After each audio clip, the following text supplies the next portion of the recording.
শেষ নিঃশ্বাস ত্যাগ করার আগে আবু তালেব অসুস্থ। আবু জাহেল, উতবা, সাইবা একদিকে, আমার নবী আরেকদিকে।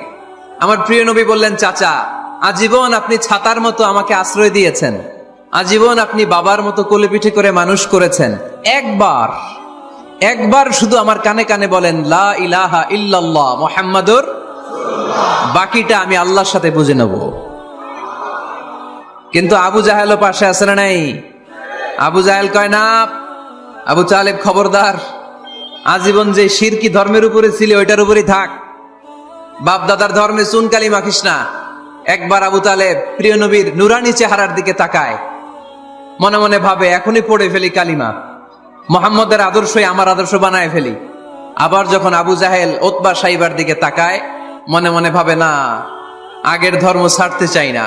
এই দোটানা অবস্থা থেকে শেষ নিঃশ্বাস ত্যাগ করার আগে আবু তালেব এটা বলে মারা গিয়েছে, আলা মিল্লাতি আব্দুল মুত্তালিব, আমি আব্দুল মুত্তালিবের শিরকি ধর্মের উপর থেকে শেষ নিঃশ্বাস ত্যাগ করলাম। তার মানে আল্লাহর দেয়া বিধান অনুযায়ী সে জান্নাতি না জাহান্নামী? শুধু যে নবীরে ভালোবাসছিল কোনো কাজে আসছে? কথা বলেন। তাহলে শুধু ভালোবাসা আমারে বাঁচাতে পারবে না। নবীর ভালোবাসার পাশাপাশি আমার নবীর আদর্শ জীবনে থাকার দরকার আছে না নাই?